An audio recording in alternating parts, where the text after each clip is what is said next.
Los dioses del pasado han muerto. Y no pueden revivir.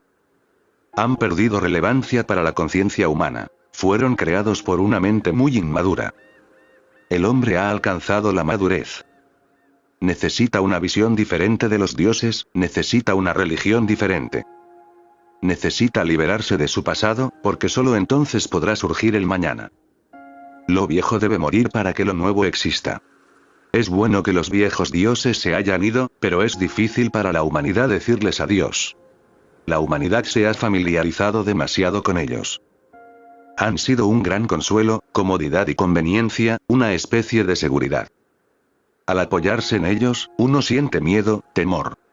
La mente quiere permanecer con lo conocido, porque lo conocido es lo familiar, lo transitado. La mente siempre teme adentrarse en lo desconocido. Lo desconocido, por un lado, desafía y atrae. Por otro, crea miedo. Es impredecible. Uno no puede saber de antemano cuál será el resultado. Y la mente siempre es ortodoxa, es convencional. La mente es una convención, la mente es tradicional, la mente es tradición. Así que el problema siempre está ahí. La mente se aferra al pasado y la vida quiere ir hacia el futuro, y hay un tira y afloja constante entre la mente y la vida. Quienes eligen la mente permanecen muertos. Quienes eligen la vida en lugar de la mente son la sal de la tierra. No es solo que los dioses del ayer hayan muerto, sino que el concepto mismo de un dios personal ya no tiene sentido. En el futuro no habrá dioses, ni siquiera un solo dios. Solo podrá haber piedad. Intenta comprenderlo. Dios no puede tener forma en el futuro, y si insistes en la forma, no habrá religión. Solo se puede concebir lo informe, una cualidad, no una persona, una energía, no un ser. No Dios, sino piedad. No una religión en particular, cristianismo, hinduismo, islam, sino solo religiosidad. Quienes comprenden esto pueden experimentar una gran transformación en sus vidas. Quienes comprenden que Dios debe ser abandonado en favor de la piedad y que las religiones deben desaparecer en favor de la religiosidad, son las personas del futuro. Y me dirijo solo a quienes pertenecen al futuro. No me interesan los muertos ni los cementerios. Y los cementerios pueden ser hermosos. Pero ese no es el punto. Siguen siendo cementerios. La vida es una aventura. Una aventura continua hacia lo desconocido. Ahí es donde la lógica y la vida se separan. La lógica permanece con lo viejo. La lógica no puede dar ningún salto, no permite ningún salto cuántico. Por su propia naturaleza, no puede permitirlo. Tiene que avanzar paso a paso, tiene que seguir las premisas. La conclusión no es más que algo que estaba contenido en las premisas y se ha manifestado. No es nada nuevo.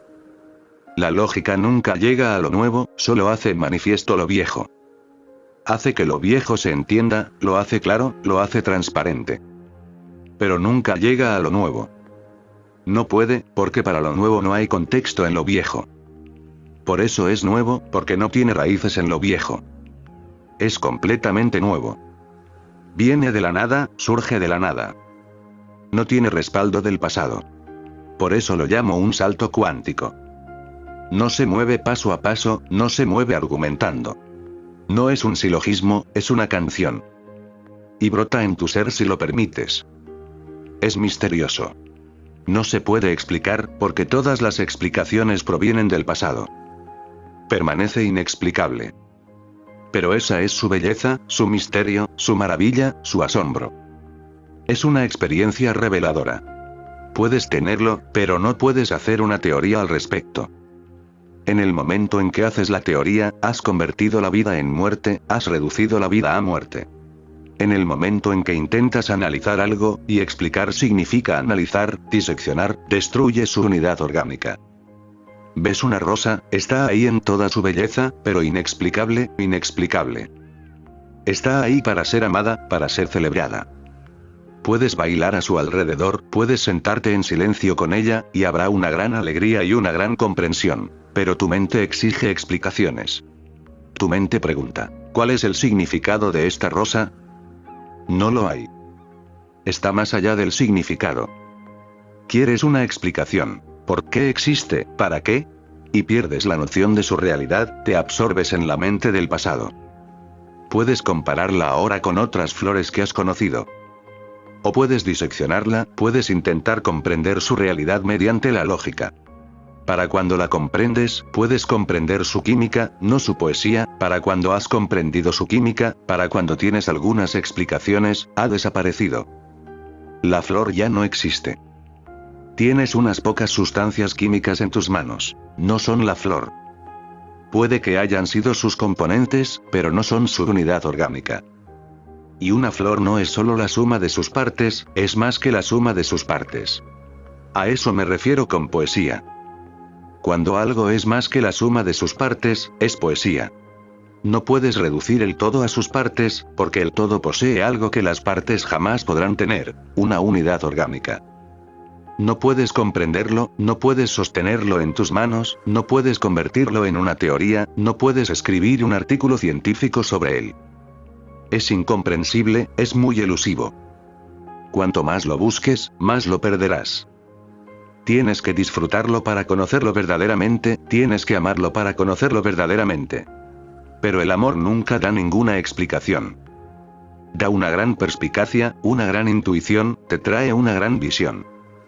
Pero no hay explicación. No puedes crear una doctrina, un dogma. El futuro pertenecerá a quienes tengan poesía del corazón. El pasado era demasiado lógico. Incluso los llamados religiosos no eran más que lógicos. Con el disfraz de la teología, tejían lógica, en nombre de Dios creaban filosofía. La forma más alta de la religión del pasado era la filosofía, y la más baja, la superstición. Y ambas son falsas. Se necesita una poesía de la religión, un misticismo.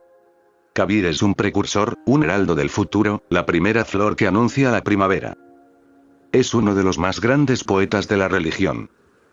No es teólogo ni pertenece a ninguna religión. Todas las religiones le pertenecen, pero su vastedad las abarca todas. Ninguna religión en particular lo define. Es hindú, musulmán, cristiano, jainista y budista. Es una gran belleza, una gran poesía, una gran orquesta. Y el hombre era completamente analfabeto. Era tejedor, un hombre pobre. En la India es raro. Buda era hijo de un rey, al igual que Mahavira, Rama y Krishna. La India siempre se ha interesado demasiado en la riqueza, a pesar de que sus líderes insisten en que es espiritual. Ha sido demasiado materialista, y ni siquiera honesta al respecto. Incluso cuando los indios critican las cosas materiales, son materialistas. Si alaban a Buda, lo hacen porque renunció al reino. El valor sigue estando en el reino. Porque renunció a tanta riqueza, por eso se le venera. Kabir es excepcional, es un hombre pobre. En Kabir, por primera vez, un hombre pobre es reconocido como un hombre de Dios. De lo contrario, era un monopolio de reyes, príncipes y gente rica. Kabir es el Cristo de Oriente. Cristo también era analfabeto, hijo de un carpintero, y habla igual que Kabir. Tienen grandes similitudes. Pertenecen a la misma tierra, son muy terrenales, pero ambos poseen una gran perspicacia. Son rudimentarios, incultos, incivilizados. Quizás por eso sus dichos son tan poderosos. Su sabiduría no proviene de las universidades. Nunca han asistido a ninguna escuela. Su sabiduría proviene de las masas, de su propia experiencia. No es erudita, no es erudita. No son pandits ni rabinos. Son gente común. En Kabir, en Oriente, por primera vez un hombre pobre ha venido a proclamar las bellezas de Dios. Es muy difícil para un pobre proclamar la gracia de Dios, es muy difícil para un pobre ser religioso. Entiendo que si encuentras a un hombre rico y no religioso, entonces es un estúpido. Si eres rico, la conciencia religiosa es inevitable. No se necesita mucha conciencia para ello. Tu misma riqueza te demostrará la inutilidad de este mundo. Si lo tienes todo, tienes que volverte religioso. Eso es inevitable, porque cuando lo tengas todo podrás ver, incluso una persona estúpida podrá verlo. No se necesita una gran inteligencia. Lo tengo todo, y no tengo nada dentro de mí. Si esto no le sucede a un hombre rico, entonces es realmente muy tonto, totalmente estúpido. Ser religioso para un pobre es muy difícil. Se necesita una gran inteligencia, porque un pobre no tiene nada. Ver que el mundo no tiene sentido es muy difícil cuando se es pobre. No se ha experimentado el mundo. Se necesita una gran perspicacia para ver lo que no se tiene, para ver su futilidad. Por eso, mi aprecio por un Cristo o un Kabir es mucho mayor que por un Buda o un Mahavir. Lo tuvieron todo, recorrieron el mundo. Buda tuvo a su disposición a todas las mujeres hermosas de su reino. Si se dio cuenta de que la belleza física no tiene nada de especial, que es un sueño, es natural. Tuvo todos los lujos posibles para un hombre hace 25 siglos. Si se dio cuenta de que no satisfacen, no se necesita mucha inteligencia para ello. No satisfacen. La experiencia real demuestra que no satisfacen, que el descontento sigue siendo el mismo. Pero para un Kabir o un Cristo es muy difícil. No son reyes, son gente pobre. Ni siquiera sus necesidades básicas están satisfechas. Existe la posibilidad de tener esperanza, soñar y desear. Para comprender que el mundo carece de sentido se necesita un gran genio.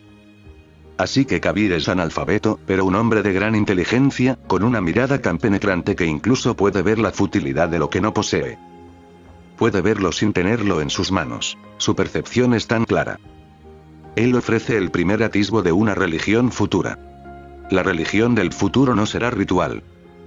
No habrá mucha adoración, sino mucha celebración. Y, de hecho, celebrar es la única verdadera adoración. Habrá mucho canto y mucho baile, pero no se ofrecerá a ningún dios en particular, sino a la existencia misma. Una entrega del corazón, una comunión del corazón. La danza en sí misma es suficiente. No necesita ser para alguien. La canción en sí misma es suficiente. No necesita ser dirigida. La oración en sí misma es suficiente. No necesita realizarse en un templo, una iglesia o una mezquita. De hecho, no necesita hacerse en absoluto. Basta con un corazón devoto. Y será una religión que no estará limitada por ninguna doctrina, por ningún dogma, una religión que no proporcionará una filosofía, pero ciertamente les dará la visión de una dimensión diferente de la realidad. Recuerden, Kabir es un rebelde. Y hago una gran distinción entre un rebelde y un revolucionario. Un revolucionario no es precisamente un revolucionario. Un revolucionario está en contra de algo, es un extremista. Lo ortodoxo, lo convencional, lo tradicional, es derechista. Lo revolucionario es de izquierda, pero forman parte del mismo juego. Así como la mano derecha y la izquierda pertenecen al mismo hombre, el derechista y el izquierdista pertenecen a la misma mente. He oído hablar de un gran santo ruso llamado Avakum. Avakum creía que uno debe persignarse no con 3 dedos, que simbolizan la Trinidad, sino con 2, que simbolizan la naturaleza dual de Cristo, que Cristo es hombre y Dios a la vez. Se le considera un gran revolucionario. ¿Qué clase de disparate es este? ¿Qué más da que te santigues con 3 o 2 dedos? Pero Avakum es considerado un gran santo revolucionario. Y la gente debió pensar lo mismo, porque fue crucificado, fue asesinado. Quienes lo asesinaron eran estúpidos, y Avakum tampoco parece ser un hombre muy inteligente. Era tan inflexible en esto que, hasta el final, obediente y desafiante, se santiguó con 2 dedos mientras era envuelto en llamas en la hoguera en 1682, cortesía de la iglesia. Se santiguó con 2 dedos en las llamas, en desafío. ¿Pero qué revolución hay? 3 o 2 dedos. Trivialidades. Tus revolucionarios siempre son así. Los ortodoxos son insensatos y los revolucionarios tampoco son muy inteligentes. Siguen haciendo lo mismo en polos opuestos. Pero esos polos tienen la misma energía, la misma mentalidad. La religión no es revolucionaria ni ortodoxa, es rebelión. Estas nuevas dimensiones no se encuentran ni a la derecha ni a la izquierda, son ascendentes. El ascenso es un marco completamente nuevo cuyas premisas y objetivos trascienden la derecha y la izquierda convencionales. Izquierda o derecha, todas son conservadoras, todas están abajo. La rebelión es una dimensión ascendente, no es ni de derecha ni de izquierda. Es una energía totalmente nueva, que se mueve hacia arriba, tiene una visión diferente de la vida. Kabir cree en la dimensión superior. ¿Qué es superior?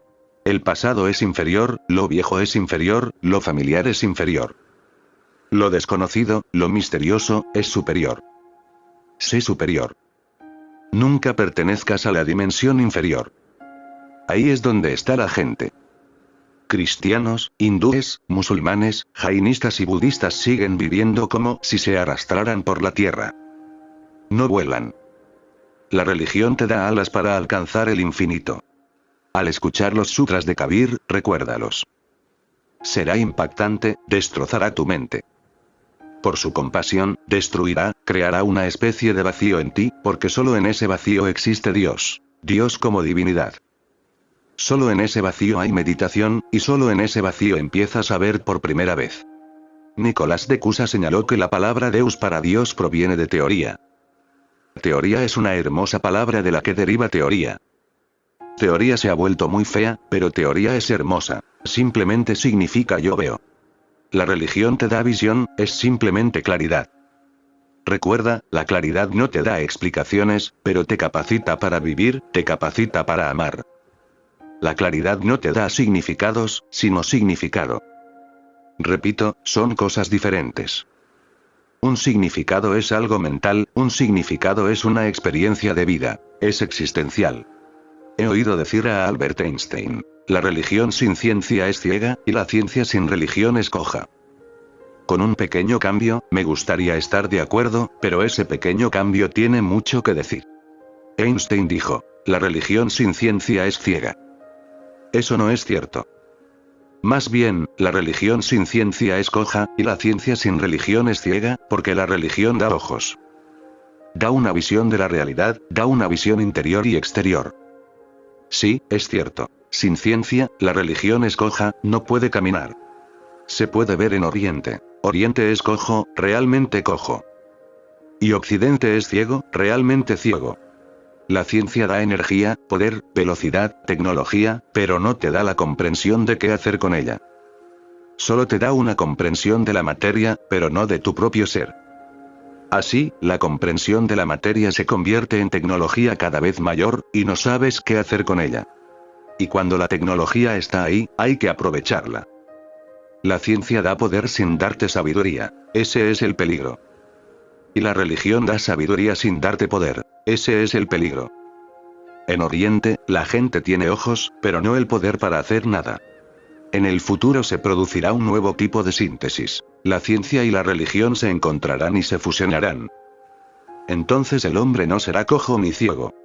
El enfoque de Kabir te dará muchas visiones del futuro y de qué tipo de religión es posible. Puede que te impacte muchas veces, puede que te perturbe muchas veces. Pero recuerda, todo crecimiento es doloroso, y con Kabir puedes crecer enormemente.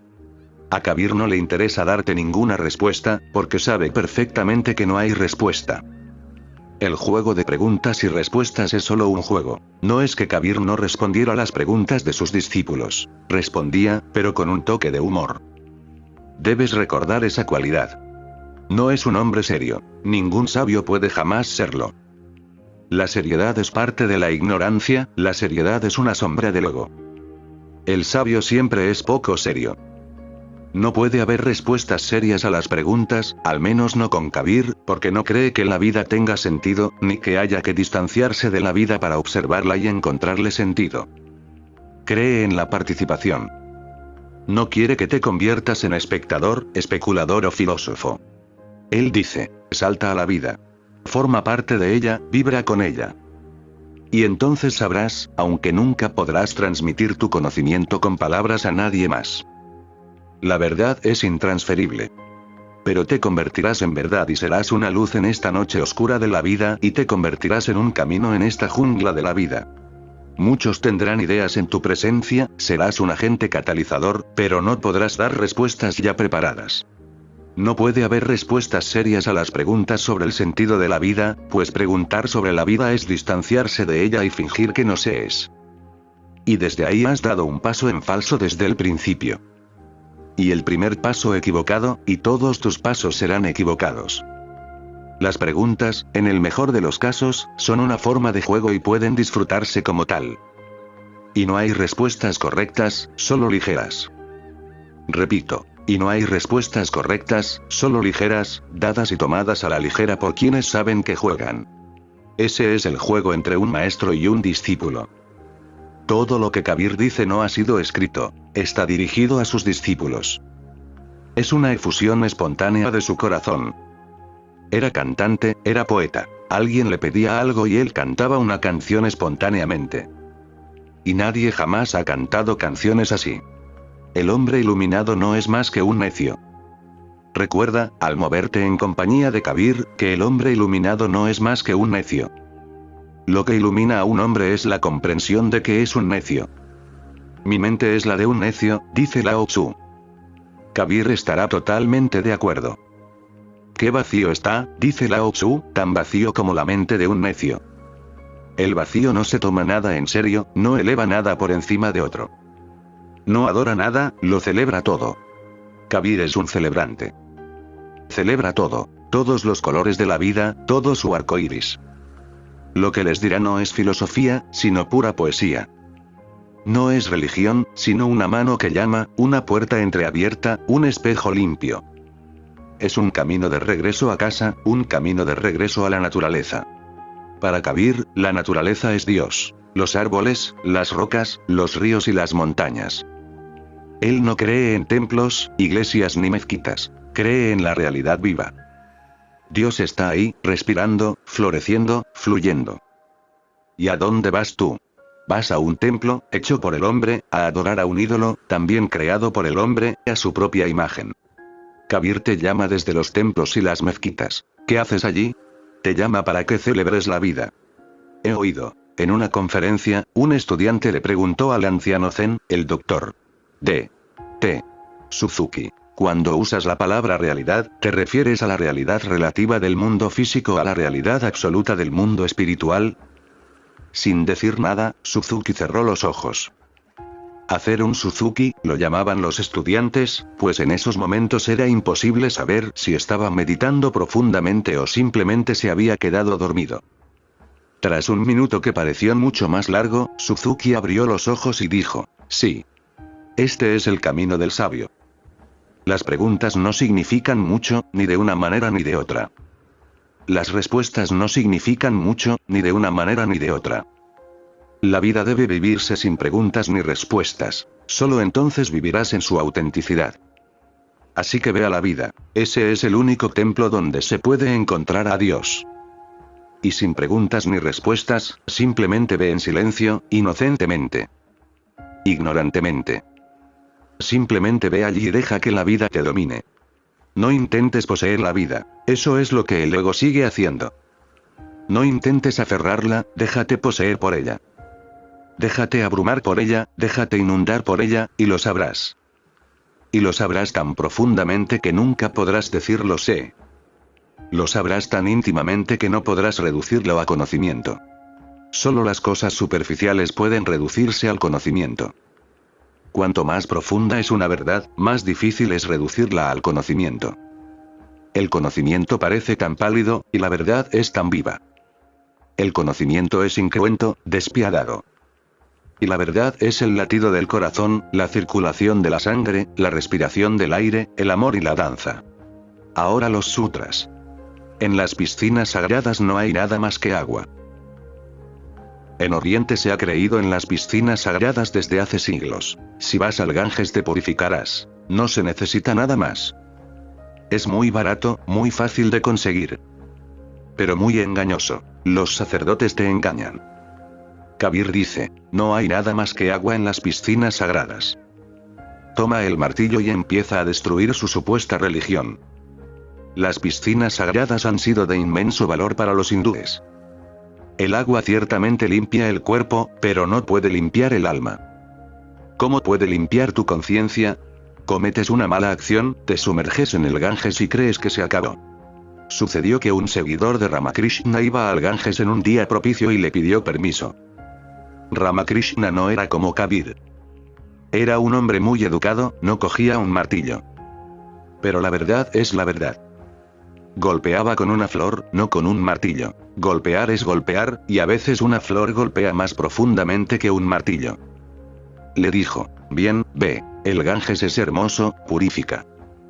Pero recuerda una cosa, no regreses, quédate en el Ganges para siempre. Porque en cuanto sales, el efecto se pierde. ¿Y has visto los árboles en la orilla del Ganges? Y el devoto dijo, sí, hay árboles grandes en el Ganges. Ramakrishna preguntó, ¿alguna vez te has preguntado por qué están ahí? Él respondió, no, nunca lo he pensado.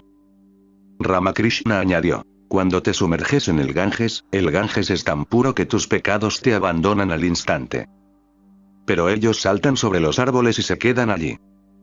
Y cuando regresas a casa, te saltan de nuevo. Pero esto es decir lo mismo. Solo que la forma de decirlo de Ramakrishna y de Kabir es diferente. Kabir es directo, Ramakrishna es cortés. Basta con observar la estupidez de la mente humana. Durante miles de años ha creído que yendo a una piscina sagrada, a un río o a un estanque, todo estará bien. Y de la misma manera, otros han creído en otras cosas. Ir a ciudades sagradas, a Jerusalén, al muro de las lágrimas o a la Kaaba. Todas son la misma estupidez. ¿Quieres encontrar maneras baratas de deshacerte de todo lo que has estado haciendo? No quieres asumir la responsabilidad. No quieres transformarte, por eso buscas estas maneras baratas. Sigues siendo el mismo. El hombre no ha cambiado gracias a estas cosas. Y estas cosas se convirtieron en un gran consuelo. Un asesino va al río, un río sagrado, se baña y se siente perfectamente bien. Lo mismo hacen los cristianos cuando van a confesarse. Acuden al sacerdote y se confiesan, y creen que con solo confesarlo ya está todo hecho. Y al día siguiente están listos para hacerlo de nuevo. Y saben que no hay mayor problema, pueden hacerlo de nuevo y confesarse de nuevo. Pueden ir todos los años al Ganges, bañarse, y todo el año estarán limpios y habrán alcanzado una gran virtud. Pensándolo bien, parece una tontería. Pero así ha vivido el hombre hasta ahora. En nombre de la religión, el hombre simplemente ha estado posponiendo su transformación. Y la verdadera religión debería ser una fuerza transformadora. Pero la supuesta religión no ha sido una fuerza transformadora, al contrario, ha sido un obstáculo. Ha sido el mayor obstáculo para el cambio del hombre. Así que las personas religiosas siguen moviéndose en círculo. Siguen haciendo ciertas cosas, esperando que todo esté bien, y siguen siendo las mismas. Rezan a Dios año tras año, al templo. Siguen jugando con sus cuentas, siguen repitiendo nombres sagrados, y siguen siendo las mismas, sin el más mínimo cambio. Nada cambia nunca. De hecho, sus creencias son sus formas de protegerse del cambio. Sus creencias son sus defensas, sus creencias son el arma que los rodea. Quieren seguir siendo las mismas. También quieren tener ese placer, el de ser religiosas, de ser más santas que los demás, de no ser personas comunes, sino extraordinarias. Y estas cosas te dan hermosos sueños de ti mismo como extraordinario, superior, más santo que tú. Son viajes del ego. No hay nada más que agua en las piscinas sagradas, lo sé, dice Kabir, he estado nadando en ellas. Todos los dioses esculpidos en madera y marfil no pueden decirle una palabra. Lo sé, he estado gritándoles. Y Kabir lo dice por experiencia propia. Había estado visitando todos estos lugares. El templo, la mezquita, el río sagrado y los lugares sagrados. Había viajado con la ayuda de guías. Pero viajaba con los ojos abiertos, observando lo que sucedía. Y nada sucedía. Lo dice por experiencia propia. No es un teórico, recuérdenlo siempre. Todo lo que dice, lo dice porque lo ha experimentado. Su afirmación tiene validez. No solo filosofaba, no es solo una idea, que no hay nada más que agua en los estanques sagrados. Dice, lo sé, he estado nadando en ellos. Todos los dioses esculpidos en madera y marfil no pueden decirle una palabra. Y sigues rezándoles. Y ves lo absurdo, lo ridículo. Los has creado. Los compraste en el mercado y luego empiezas a adorarlos. Son juguetes, juguetes, y sigues engañándote. Y puedes estar tan autohipnotizado por tus propios engaños que la vida entera puede irse al garete sin conocer un solo atisbo de la verdad. Destruye todos estos ídolos. Será doloroso, porque ofrecen cierto consuelo. Se volverá muy doloroso, porque te quedarás solo, sin un Dios al que clamar, a quien rezar. Te quedarás solo en este vasto vacío de la existencia.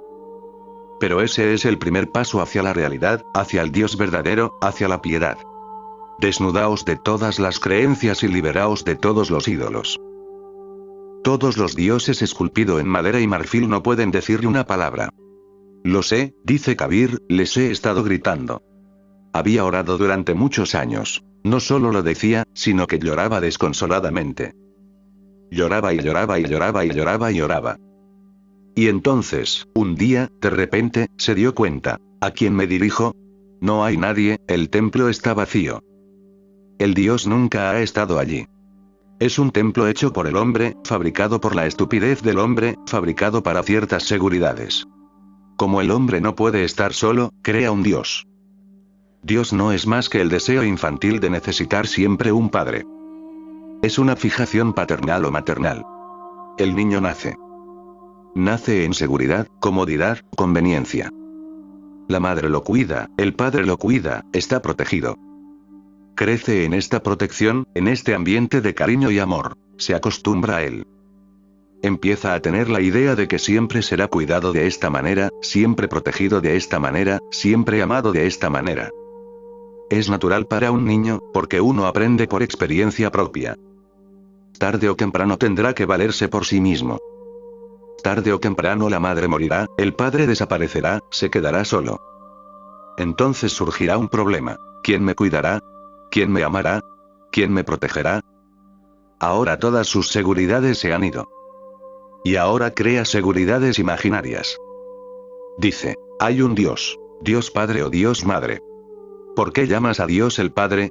Tiene algo que ver con tu padre. ¿Por qué llamas a Dios la Madre?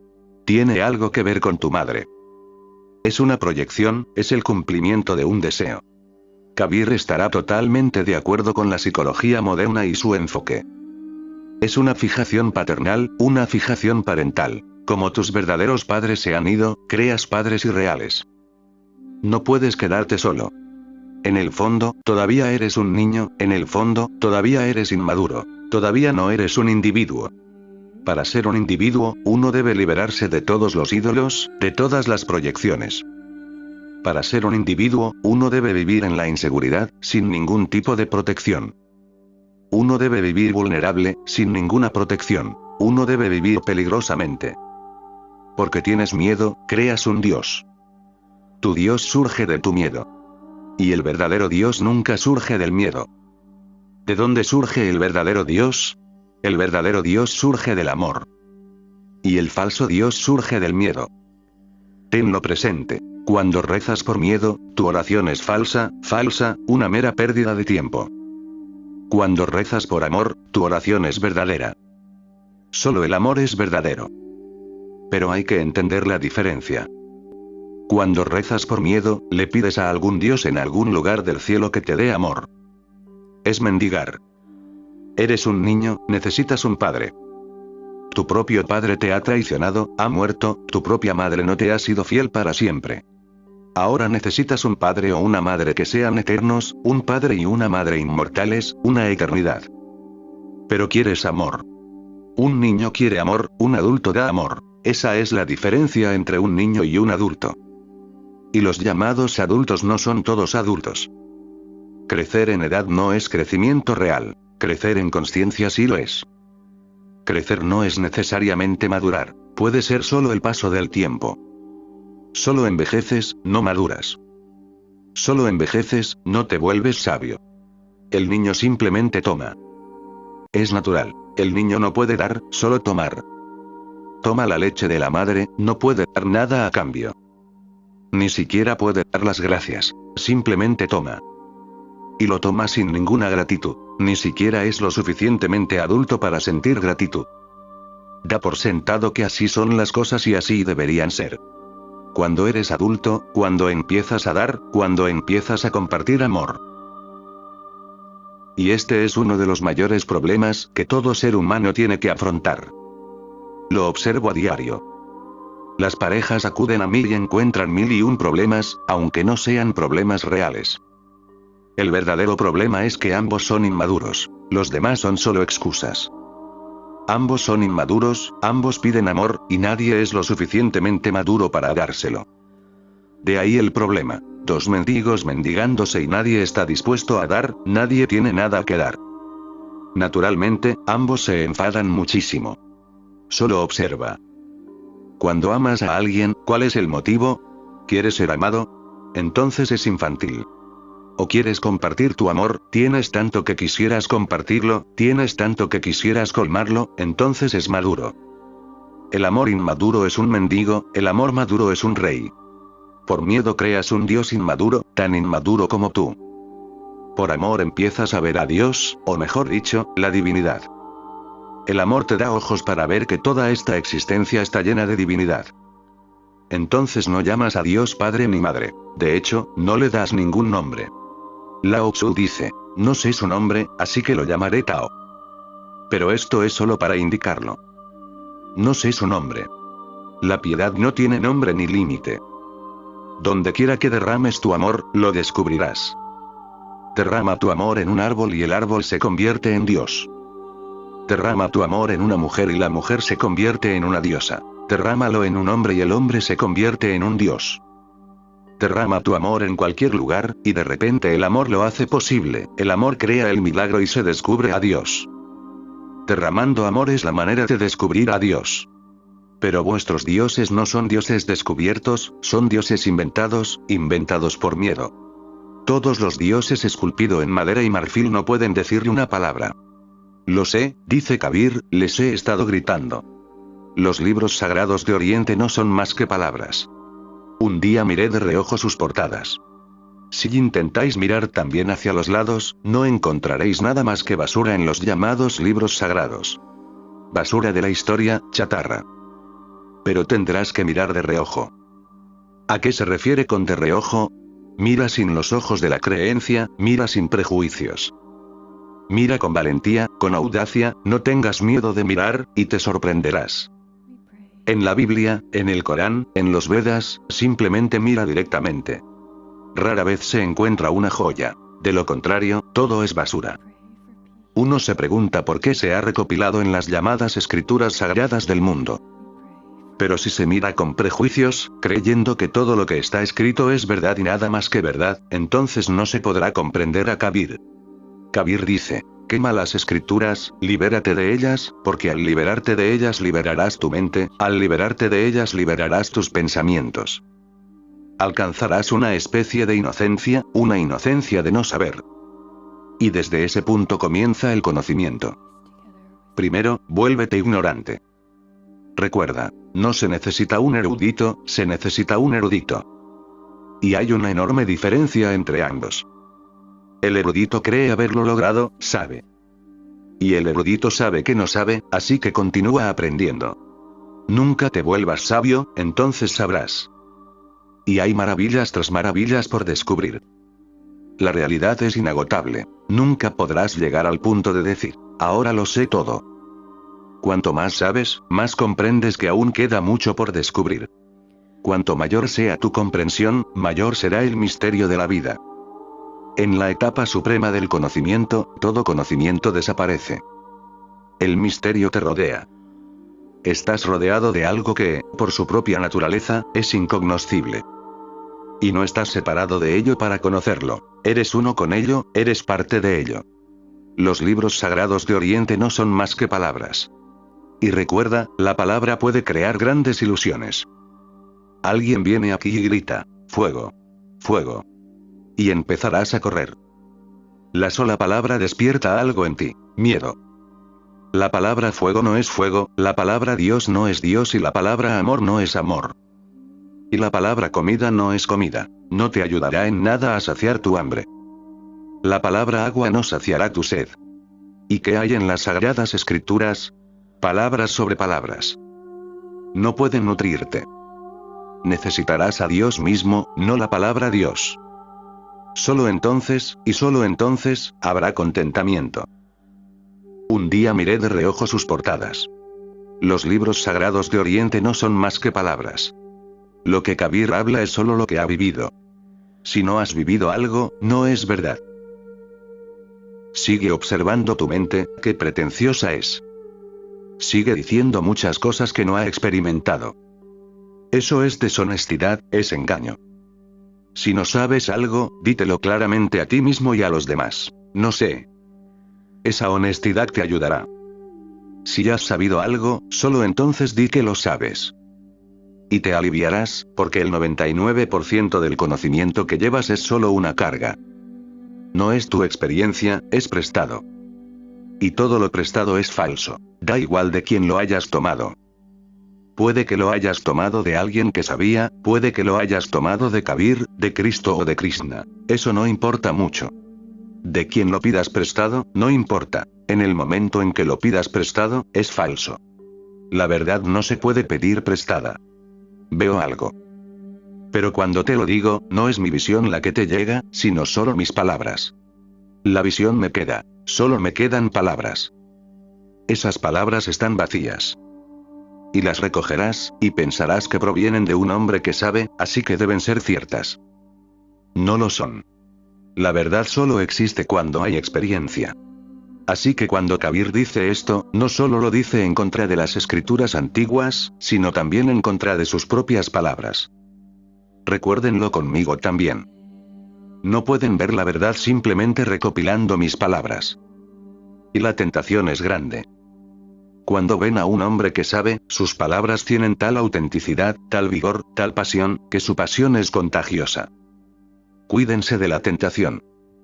Cuando les digo algo, lo digo con tanta contundencia que pueden empezar a creer en ello. Pero eso será una creencia, y solo estarán atesorando palabras. He visto la belleza. Pero cuando te hablo de ella, ya no es lo mismo. Puedes preguntarte entonces por qué hablo. ¿Por qué habla Kabir? Si las palabras no pueden expresarlo, ¿para qué hablar? Aún hay una razón para hablar. Las palabras no pueden darte la verdad, pero pueden despertar en ti la sed. No puedo transmitirte mi verdad, pero sí puedo hacerte sentir que la verdad existe. Ahora comienza el viaje. No pienses que ha terminado. Las palabras pueden guiarte, pero no pueden darte la verdad. Pero de un hombre que sabe, vienen como llamas. Te queman. Crean en ti un gran deseo de saber, de ver, de ser. Pero esas palabras no bastan. No te quedes con las ganas. Permíteme contagiarte tu sed, tu hambre de verdad.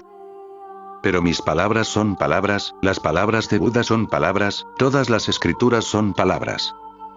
La persona sabia simplemente aceptará la indicación de que la verdad existe. Ahora tengo que buscar.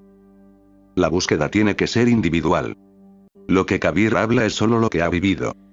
Si no has vivido algo, no es verdad. He estado pensando en la diferencia entre el agua y las olas. Si sube, el agua está quieta. Si baja, es agua. ¿Me das una pista para distinguirlas? Ir al mar y ver cómo se alzan las olas.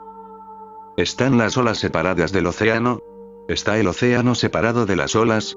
¿Alguien ha visto alguna vez una ola separada del océano? ¿Alguien ha visto alguna vez el océano sin olas? Están juntas. De hecho, decir juntas no es correcto, porque son una sola cosa. ¿Qué es una ola? Un océano ondeando, un océano en movimiento. ¿Y qué es un océano? Todas las olas juntas, todo el ondear junto. El ondear es un aspecto de la realidad del océano. Pero las palabras crean separación. Cuando dices la ola, el océano, hay una diferencia. Si buscas en el diccionario, este no puede decir la ola es el océano ni el océano es la ola. El diccionario analizará la etimología de las palabras ola y océano. Son palabras separadas. El diccionario debe mantenerlas separadas. De lo contrario, las palabras se mezclarán y habrá una gran confusión. Deben mantenerse separadas, compartimentadas. Pero solo las palabras son separadas. En realidad, nada es separado. El árbol está separado, la tierra está separada, pero en realidad el árbol nunca está separado de la tierra, ni la tierra nunca está separada del árbol.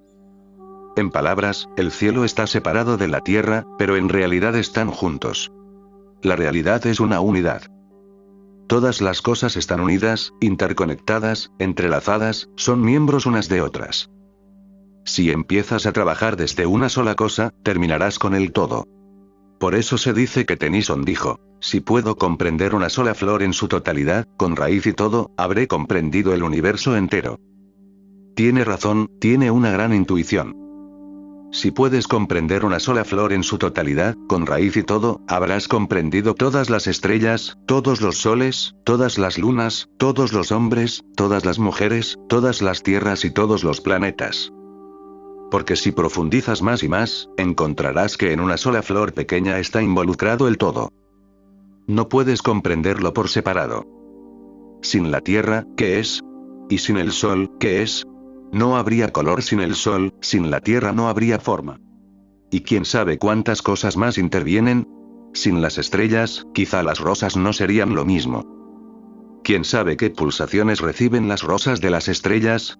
Y, sin duda, sin el ojo humano, la rosa no sería la misma. No tendría color. En el momento en que dejas de mirarla, deja de ser rosada, porque el color solo existe en relación con el ojo. Cuando hay ojo, hay color. Sin ojo, no hay color. Cuando vas a Niágara y escuchas ese gran sonido de las cataratas del Niágara, no estaba allí, saltó a la existencia en el momento en que llegaste allí, porque sin los oídos no hay sonido. Si no hay nadie alrededor de las cataratas del Niágara, no se oye ningún sonido. Caen en silencio.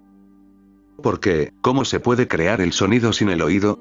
Durante miles de años, las cataratas del Niágara cayeron y cayeron en silencio, porque no había nadie que las oyera. Entonces debió de entrar algún aventurero primitivo, y en cuanto se acercó, las cataratas del Niágara estallaron en un estruendo imponente. El oído es imprescindible. Ahora los científicos dicen, incluso los poetas, que cuando amas un rosal, le salen flores más grandes. El amor, de alguna manera, da calor, nutre. En Canadá han estado experimentando con los efectos de la música en las rosas. En cierta universidad, se realizó el experimento. Quedaron sorprendidos, no lo podían creer. El mismo tipo de flores se dividió en dos partes. Una docena de plantas en un lado y otra docena en el otro. Una parte de las plantas se alimentó con la música de Ravi Shankar y otra con jazz. Las plantas que se alimentaron del sitar de Ravi Shankar comenzaron a inclinarse hacia el instrumento, se convirtieron en aficionadas. Y en el otro lado, donde se les daba jazz a las plantas, todas se inclinaban hacia el otro lado, todas escapando, intentando escapar. Porque enraizadas no pueden escapar, pero todas intentando escapar. Y las flores eran más grandes con Ravi Shankar y las plantas el doble, su longitud el doble. Y todas eran regadas de la misma manera, abonadas de la misma manera, cuidadas de la misma manera. Al plantarlas, tenían la misma altura, y no había ninguna otra diferencia. La misma luz, la misma tierra, todo era igual, solo la música era diferente. La vida está tan entrelazada que todo forma parte de todo lo demás. Solo en palabras existen las cosas. En realidad, nada existe. Es todo junto, es una sola cosa. Es bueno que Buda llame a esto nada, porque nada existe. No puedes llamarlo de ninguna manera, decir lo que es. Es todo junto. Hombres, mujeres, animales, pájaros, árboles, montañas y estrellas. Todo es uno. He estado pensando en la diferencia entre el agua y las olas. Si sube, el agua está quieta. Si baja, es agua. ¿Me das una pista para distinguirlas? Porque alguien ha inventado la palabra ola, ¿tengo que distinguirla de agua? Cuidado con el lenguaje. El lenguaje crea muchos juegos, y puedes caer en ellos. Por eso la insistencia de todos los grandes místicos del mundo en que la realidad se conoce en silencio. Solo cuando se abandona por completo el lenguaje se conoce la realidad, porque el lenguaje crea barreras. Porque alguien ha inventado la palabra ola, ¿tengo que distinguirla de agua? Hay un secreto dentro de nosotros. El desconocido, el secreto, el misterioso. Está dentro y fuera. Ese secreto es una realidad sin palabras, un silencio profundo. Vivo, pero silencioso. Palpitante, pero sin nombre. Hay un secreto dentro de nosotros. ¿Por qué Kabir lo llama secreto? Porque el lenguaje no le es aplicable. El lenguaje lo hace todo público. En el momento en que puedes decir algo, se vuelve público. Decir significa hacerlo público. Cuando no puedes decir algo, cuando no hay forma de decirlo, permanece en secreto. Si algo puede decirse, no puede mantenerse en secreto. Las filosofías son públicas, sus supuestas religiones son públicas, sus escrituras son públicas. Y la verdad es un secreto. No es que alguien la mantenga en secreto, no es que alguien la oculte. Su naturaleza intrínseca es tal que no puede decirse. Lao Tse dice, el Tao no se puede decir. Y en el momento en que lo dices, lo has falsificado. Hay un secreto dentro de nosotros. Los planetas de todas las galaxias pasan por sus manos como cuentas. Y tú no eres pequeño. Nada es pequeño. Si todo está unido, nada es pequeño. Entonces todo es solo una puerta al todo. Si profundizas en ti mismo, alcanzarás esa profundidad que es la profundidad de todo. Solo en la periferia estamos separados. En el centro somos uno. El centro es uno, solo las periferias son diferentes. Tu nombre es diferente, mi nombre es diferente, pero mi realidad y la tuya no son diferentes. Tu cuerpo es diferente, mi cuerpo es diferente, pero el cuerpo es solo un apósito, una vestimenta. La realidad que se viste en el cuerpo no es diferente. Deja de hablar y observa. Y encontrarás el secreto palpitando en ti, respirando en ti. Y verás que es la misma respiración en otra persona. Respira de 1001 maneras, pero es una. La vida es una. La vida es Dios. No la palabra Dios, sino la vida. No la palabra vida, sino la vida misma. Hay un secreto dentro de nosotros. Los planetas de todas las galaxias pasan por sus manos como cuentas. Ese es un collar de cuentas que hay que mirar con ojos luminosos. Pero necesitarás ojos luminosos para ver esta realidad, para reconocer este secreto dentro de ti. Para reconocer esta inmensidad, esta totalidad, esta plenitud, tendrás que crear ojos luminosos. ¿Qué quiere decir con ojos luminosos? Tus ojos están demasiado polvorientos, el polvo se acumula. Es como un espejo que ha acumulado tanto polvo que ya no refleja. ¿Qué polvo? Creencias, religiones, ídolos, ideales, ideologías, escrituras, ismos. Todo tipo de polvo se ha acumulado en tus ojos. Es realmente un milagro como sigues viendo lo poco que ves. Ni siquiera eso debería ser posible, porque con tanto polvo. Los científicos dicen que solo vemos el 2% de la vida. El 98% permanece inaccesible debido a nuestros prejuicios. Solo vemos lo que queremos ver, solo lo que estamos preparados para ver, solo lo que no nos da miedo. No vemos lo que nos da miedo, lo que no queremos ver. Seguimos evitándolo. Poco a poco, la mente se vuelve muy estrecha y solo vemos una pequeña parte de la realidad. Y seguimos afirmando que esa realidad lo es todo, y seguimos afirmando que mi verdad es toda la verdad. Y de esto surgen muchos conflictos y controversias. Kabir dice, tendrás que crear ojos luminosos. Los ojos vacíos son ojos luminosos. Deja caer todo el polvo. Sagrado o mundano, deja todo polvo. Santo o profano, deja todo polvo. Limpia tus ojos. De eso se trata la meditación. Deja que tu pasado desaparezca de tu ser. Permanece aquí ahora, y tendrás luminosidad y podrás ver.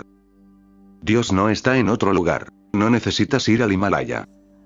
Dios no está en lo alto del cielo, Dios está aquí ahora. En este preciso instante. Pero tus ojos no son luminosos, no puedes reflejarlo. No hay que buscar a Dios. Tus ojos solo deben estar limpios, sin cargas. Deja que el pasado desaparezca. Dice Jesús, deja que los muertos entierren a sus muertos. Desconéctate del pasado, y esto debe hacerse a diario, porque el pasado se crea a diario. Lo que es hoy se convertirá en tu pasado mañana. En el momento en que pase, suéltalo, no te aferres a él, déjalo ir. Ya no es significativo, ya no tiene valor. Si puedes soltar el pasado, estarás disponible. Esa disponibilidad es luminosidad. Tendrán ojos que puedan reflejar, que puedan ver. Se habrán convertido en espejos. La meditación es la manera de convertirse en espejo. Y todo lo que Kabir les dirá es solo para ayudarlos a convertirse en meditadores. Dios no tiene por qué preocuparse. Que solo una cosa permanezca en lo más profundo de su corazón, que deben florecer como meditadores. Y todo lo demás vendrá por sí solo. Suficiente por hoy.